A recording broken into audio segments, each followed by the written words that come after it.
الحمد لله رب العالمين، والصلاة والسلام على رسول الله. اللهم صل على محمد وعلى آل محمد. الموت باب وكل الناس داخله، يا ليت شعري بعد الموت ما الدار دار نعيم إن عملت بما ترضي الإله، وإن خالفت فالنار. أنسيت يا مغرور أنك ميت، أيقن بأنك في المقابر نازل. كل امرئ مصبح في أهله، والموت أدنى من شراك نعله. മാന്യ സഹോദരന്മാരെ, സഹോദരികളെ, സ്നേഹം നിറഞ്ഞ കൂട്ടുകാരെ, നിങ്ങൾക്ക് ഈ പ്രഭാഷണത്തിലേക്ക് സ്വാഗതം. മാന്യമിത്രമേ, ഭൗതിക ലോകത്തെ ഏറ്റവും വലിയ ഒരു പ്രതിഭാസമാണ് മരണം. മരണം എന്ന് പറയുമ്പോൾ ഞാൻ ഭയപ്പെടുകയാണ്. ആശുപത്രിയിൽ ചെറിയൊരു അസുഖം വരുമ്പോൾ തന്നെ എങ്ങനെയും രക്ഷപ്പെടാൻ വേണ്ടി നാം ആശുപത്രിയിലേക്ക് കുതിക്കുകയാണ്, വേഗത്തിൽ പായുകയാണ്. എന്തിനു വേണ്ടി? എങ്ങനെയും ആത്മാവിനെ കുറച്ച് നാൾ കൂടി നിലനിർത്താൻ വേണ്ടി. അങ്ങനെ നാം ആത്മാവിനെ നീട്ടിക്കിട്ടാൻ വേണ്ടി വളരെയേറെ പ്രയത്നം ചെയ്യുകയാണ്. പക്ഷേ മലക്കുൽ മൗത്ത് അസ്രായീൽ അലൈഹിസ്സലാം റൂഹ പിടിക്കാൻ വേണ്ടി രംഗത്തേക്ക് വന്നു കഴിഞ്ഞാൽ പിന്നെ പിന്തിക്കുന്ന വിഷയമില്ല. അതുകൊണ്ടല്ലേ ഖുർആൻ പറഞ്ഞു, വലൻ യുഅഖിറല്ലാഹു നഫ്സൻ ഇദാ ജാ അജലുഹാ വല്ലാഹു ഖബീറും ബിമാ തഅമലൂൻ. വലൻ യുഅഖിറല്ലാഹു നഫ്സൻ, അല്ലാഹു ഒരു ആത്മാവിനെയും പിന്തിച്ചു വെക്കുന്ന പ്രശ്നമില്ല.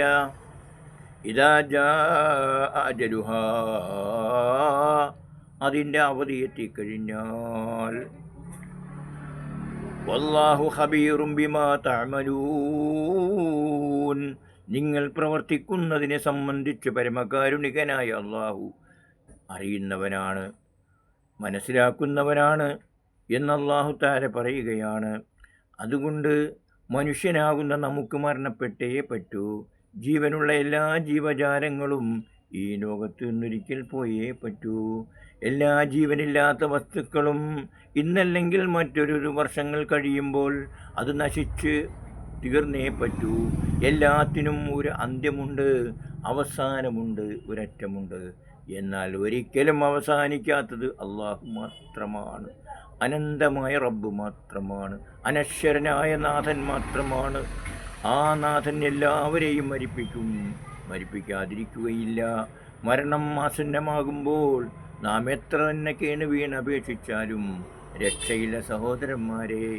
ഇനി ഞാൻ നല്ലത് പ്രവർത്തിച്ചു കൊള്ളാം, നല്ലവനായി ജീവിച്ചു കൊള്ളാം, ഇനി ഞാൻ യാതൊരു തിന്മയും ചെയ്യില്ല റബ്ബേ, ഞാൻ ഇത്രയും നാൾ ചെയ്തു പോയത് മുഴുവനും വളരെ കഷ്ടത്തിലായിപ്പോയി റബ്ബേ, ഇനി ഞാൻ മര്യാദയ്ക്ക് ജീവിച്ചു കൊള്ളാം റബ്ബേ എന്ന് മരണം ആസന്നമാകുന്ന സമയത്ത്, മരണം തൊണ്ടക്കുഴിയിൽ എത്തുന്ന സമയത്ത് റബ്ബിനോട് വീണപേക്ഷിച്ചത് കൊണ്ട് ഒരു രക്ഷയുമില്ല സഹോദരന്മാരെ. മരണത്തിന് മുമ്പ് നാം പശ്ചാത്തപിക്കുകയും നമ്മുടെ കർമ്മങ്ങൾ നന്നാക്കുകയും ചെയ്യുക. അങ്ങനെ നന്നാക്കിയാൽ മാത്രമേ നമുക്ക് റബ്ബിൻ്റെ ഭാഗത്ത് രക്ഷപ്പെടാൻ കഴിയുകയുള്ളൂ. അല്ലാതെ തിന്മയിൽ നിരന്തരം മുഴുകി ജീവിച്ചു കൊണ്ടിരുന്നാൽ, തിന്മയിലൂടെ മാത്രം നാം മുന്നോട്ട് പോയിക്കൊണ്ടിരുന്നാൽ നമ്മുടെ ജീവിതം കട്ടപ്പുകയായി തീരും. അവസാനം നരകത്തിൻ്റെ അഗ്നിയിൽ ചെന്ന് വീണ് കാലാകാലം നരകീയ ശിക്ഷ അനുഭവിച്ചു കിടക്കേണ്ട ആ ദുർഘടമായ നിമിഷങ്ങൾ നമുക്ക് വരും. ആയതുകൊണ്ട് നാം എന്തു വേണം? അല്ലാഹു സുബ്ഹാനഹു വ തആലയ്ക്ക് വഴിപ്പെട്ടുകൊണ്ട് ഓരോ നിമിഷവും ജീവിക്കുക.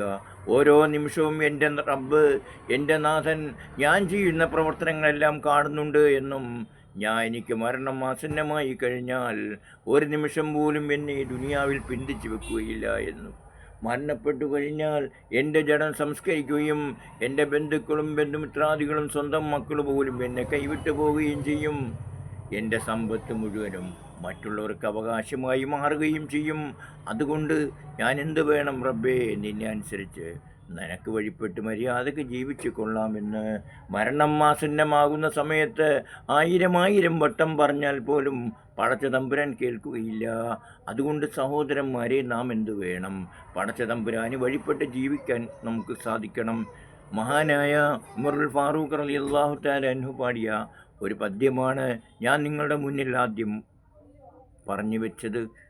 അൽ മൗതു ബാബും വകുല്ലുന്നാസി ദാഖിലുഹു യാ ലൈത ശഅരിയ ബഅദൽ മൗതി മദ്ദാറു. അൽ മൗതു മരണമാകുന്നത്, ബാബുൻ ഒരു വാതിലാണ്, കവാടമാണ്, കുല്ലുന്നാസി ദാഖിലുഹു എല്ലാ മനുഷ്യരും ആ വാതിലിലൂടെ കടന്നു പോകേണ്ടവരാണ്, കടന്നു പോകുക തന്നെ ചെയ്യും. പാരത്രിക ജീവിതത്തിലേക്കുള്ളൊരു കവാടം മാത്രമാണ് മരണം.